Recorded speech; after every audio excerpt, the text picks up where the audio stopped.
What's up guys, Bravado here. Today I'm going to be showing you a Stream Deck, but not just any Stream Deck. No, this Stream Deck blows Elgato out the water. It blows any other Stream Deck completely away, and the best part, it's free. Also at the end of the video, I'm going to be showing you how to set up your own custom alerts and effects using this Stream Deck, and how to intertwine it with other programs that you also may have, such as sound commands from Streamlabs. Let's get into it.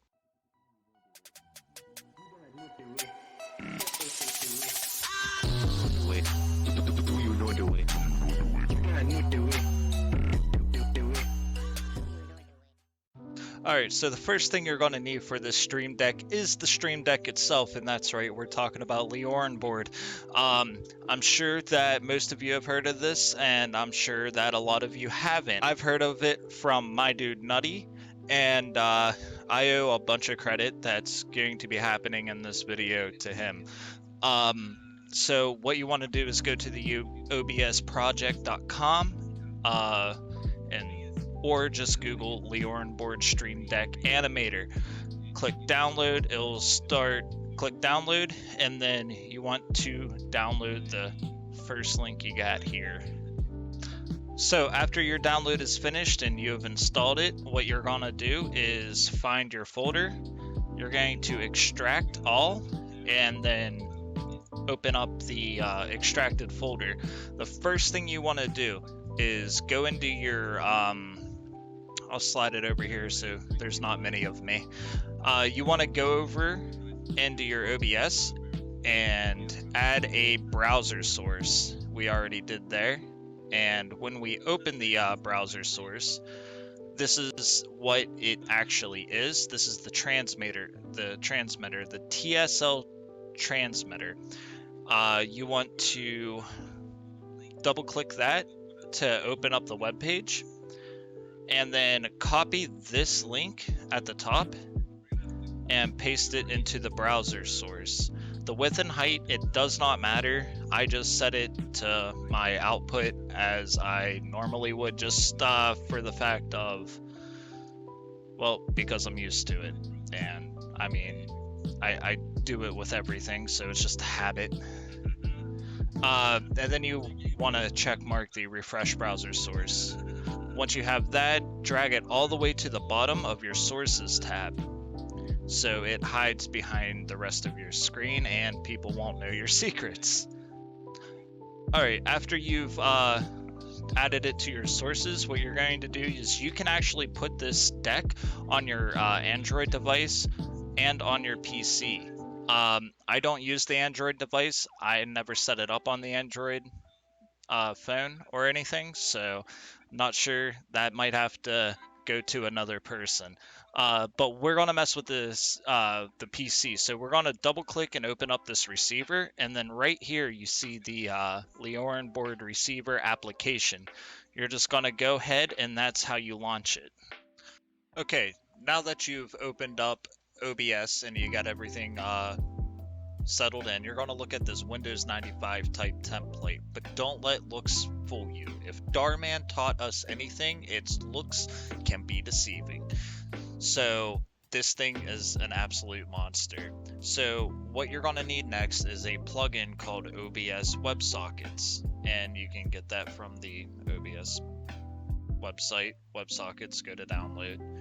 And what that looks like, let me drag this over. Once you've installed and downloaded that, you should see it right here. I already have my OBS connected, so I'm going to go to the options for this example. The listen port, I have no idea what it is, don't mess with it. The WebSocket port and the WebSocket port on each end should be the same number. By default, it should be 444 or 1111. And don't mess with the password. Basically, don't mess with anything. Just make sure that these numbers match, and then you can auto connect to Twitch, auto connect to OBS WebSocket, then you hit accept. Alright, now that you have Lioranboard connected to OBS and connected to your Twitch, you're going to have to download some plugins. And from Nutty's recommendation and from what I use which is also from his recommendation. I'm just going to be upfront and honest. If it wasn't for Nutty, I wouldn't be able to make these videos for my community and other people looking to better their stream. So I'm going to give credit where credit is due. The first one we're going to look at is stream effects, and what that does is it lets you like 3D transform, put glows and shadows on your sources, give it like a nice drop shadow, maybe warp your image to like mess around more. Like instead of just making your windows smaller and bigger, you can tilt it from side to side, skew it, you know. It lets you mess with your sources in different directions and really like let your creativity flow and make your stream look much more crisp. The next one would be motion effect. What motion effect does is when you switch scenes, instead of it just fading like that, the sources would actually move. And yeah, watch, I have it right here. So we're gonna add motion into our stuff, and now when I do it, see how it just moves? It's real nice and simple. That's what motion effects does. And after you install that, shader filters. We are going to need shader filters. That is really important, actually, a really powerful plugin. It's, if you don't get any other plugins, I would highly recommend this one because it lets you do special effects for your camera and your scenes. Like if I click on my filters, I have a couple of them set up. It lets me pulse my camera. It lets me get all pixelated. And yeah, what does this one do? This is a Matrix one. So, I mean, it lets you manipulate your sources and give them special effects and graphics. There are others out there like freeze. It lets your camera freeze, and I have that set up for different things. So you may want to look at a freeze filter too in your OBS plugins. Then I put in some voice mods that I found out from Nutty and just searching around. G-Form, you would want to download it from this second link down here. You just want G-Form. I don't know what the rest do. Okay, so what G-Form allows you to do is manipulate your pitch as high and low. So we are going to open the interface.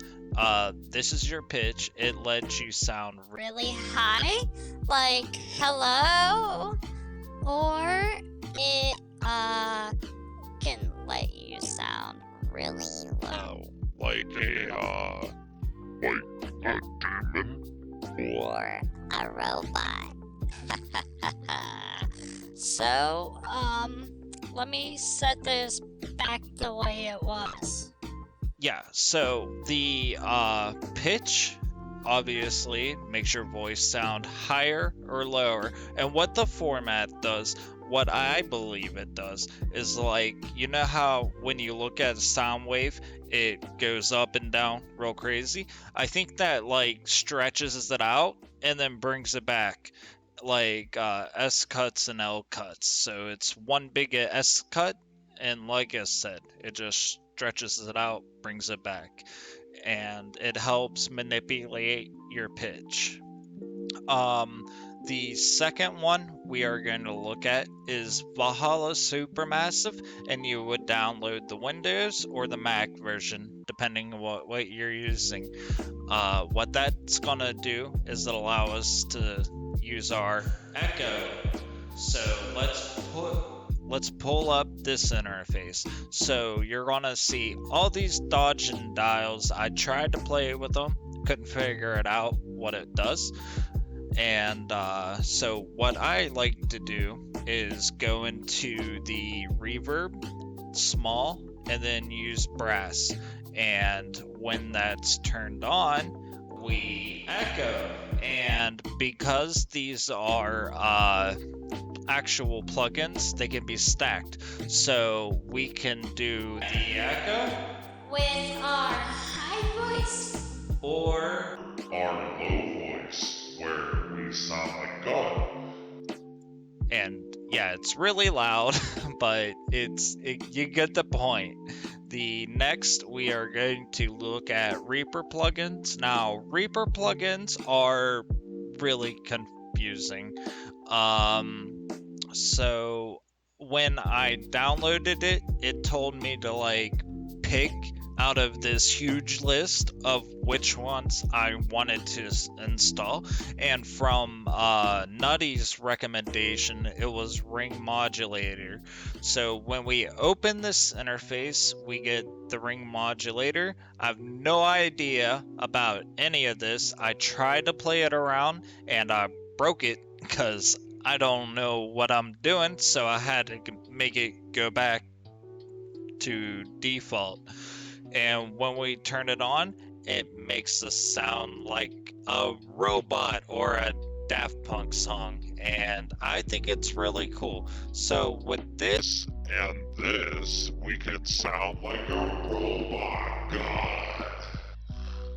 So, I mean, that's pretty dope. Now, when you finish downloading your plugins, the plugins are going to go into two separate spaces. The shader filter and the source plugins like motion effects and WebSocket and all of those that is not a VST, is not a voice plugin, is going to go into your actual OBS studio file. Inside the plugins there, 64-bit, this is where all your DLL links for your sources go. Now, to get for your VSTs, what I would do is download Valhalla first, because Valhalla is going to go into your common files and create this VST2 file, and then it's going to create a VST plugin folder, and that's where you're going to put your Reaper plugins, your Gform, and your Valhalla. Well, it's on the outside, but you get what I'm saying. So make sure that VST plugins go into the common folder where the VS2 will install, and your source filters go into your actual OBS folder. First thing first, we have to come back into OBS and we're going to add a new source. The source I will be adding is going to be our image, and it's going to be Noodle. We're going to find a GIF. It's in pictures. We are going to find the GIF that we downloaded, and we are just going to resize that. Oh, that's cropping. I mean, we can crop it, but we're just going to resize it. And I'm going to place it here on my head, because that's where it was originally. And then we're going to turn the source off.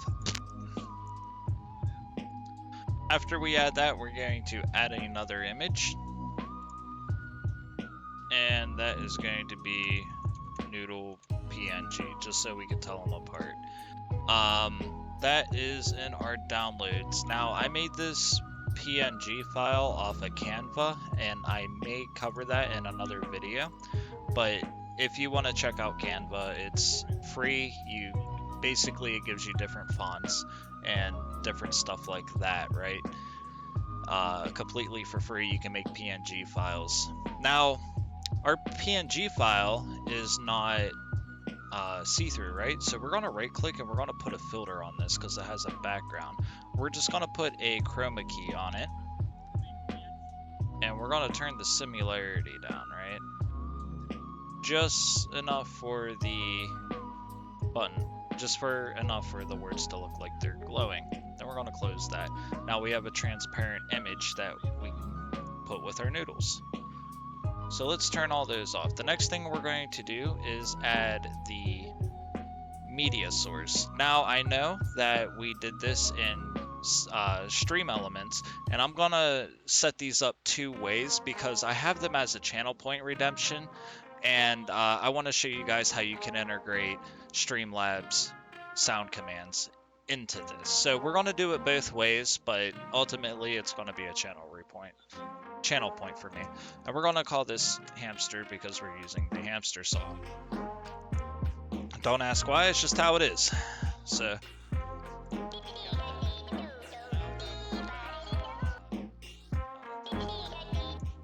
we are going to go back into Lioranboard. Okay, now that we got our sources set in OBS, we have our DLL links in place. We are now going to add our sound file into Streamlabs. We've already had that set. If you missed that video or want to learn how to do that video, I have a video made up on how to do that. Super simple, straightforward. So we're going to jump back into OBS and we're going to click on new deck. Now I already have these set up, like this button here was for a different example. Yeah, we already have our buttons set up. So to create a new button, we're going to right click, create new button, and then we're going to change the text and name the button new button. Ooh, don't hit enter. Do not hit enter. So from here, on our new button, we can add commands and add Twitch triggers. That's the two things we're going to do. So when you add a new command, you're met with a blank box. So you add a few sources into there, and it's going to say scene switch at first. As we scroll through, we see a huge list of different things. You guys can play around with it to figure out what does what. Like you got remove scene transition, change scene transition, like everything that can be done in OBS, Lioranboard can control. It's ridiculous. The two that we're going to focus on and use the most probably is source change visibility and filter change visibility. There is one other thing I want to touch up on real quick down at the bottom. Like, see, you have all this math and string, and I have no idea what that is, all these stacks. But the one I want to touch up on real quick is Twitch chat message. When we add that, we have a message box and a channel name. Because it's linked to your channel, you don't have to fill that out. But say you have a command set up like dad jokes. Well, you're going to want to type dad joke in here, right? And when this command is activated, it sends this prompt into your stream chat, which then will like prompt your chat bot or whatever you have set up to do its action. And you can set those up the same way you can set up like everything else. Like, okay, so we have our dad jokes set up. You have that typed, channel name is blank. Then you can go down to edit Twitch triggers. We have it set up by a point redeem. When you add point redeems, you want to make sure that that this is the exact same as what's typed over here. Let me drag this a little bit further. I don't know why this is all screwy. So right here you have dad joke, and it's spelled the exact same way. It's case sensitive, and it's like it has to be spelled the exact same way or it won't work.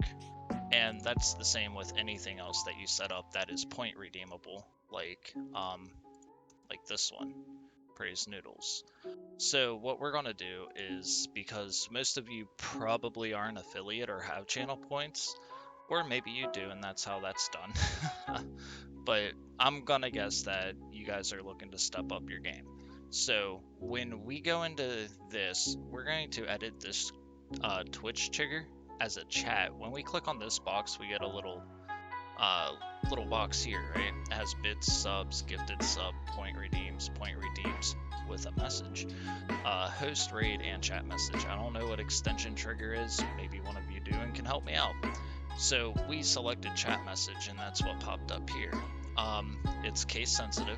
So whenever somebody types this action phrase, this action phrase is the same exact action phrase as what we have set up in Streamlabs.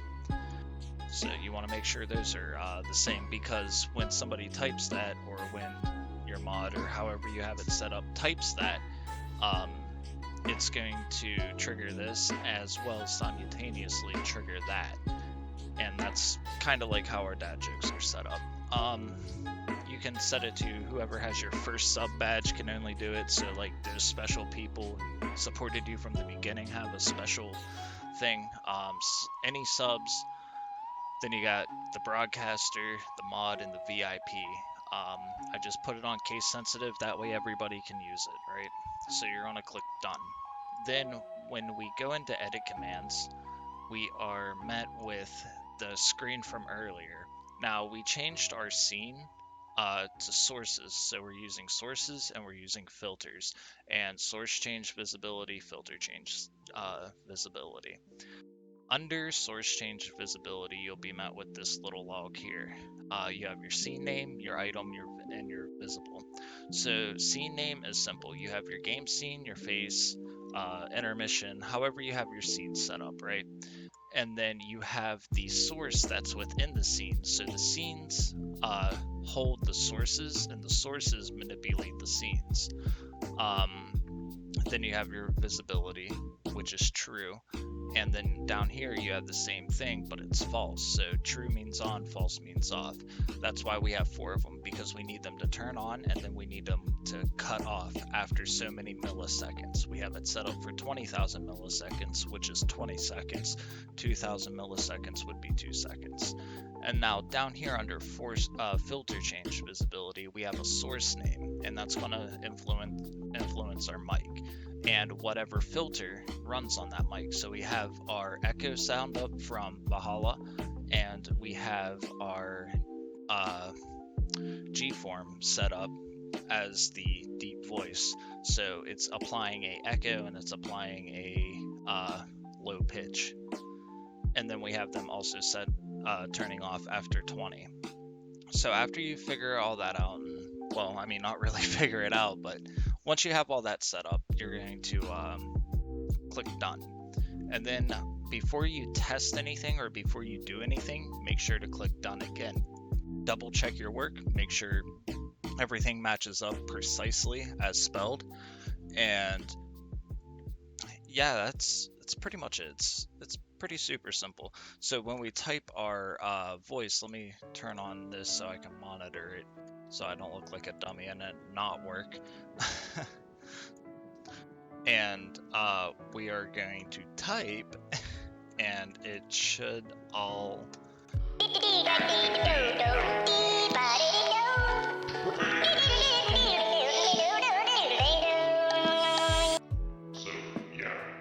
Alright, and yeah, that's pretty much how it's done. So it's super simple. It's just a matter of navigating through all these buttons, right? They're super simple. So scene switch, and like I said, you can manipulate every aspect of OBS with this. So yeah, I hope you guys enjoy. I hope this helped you out. Let me know what you do with Lioranboard.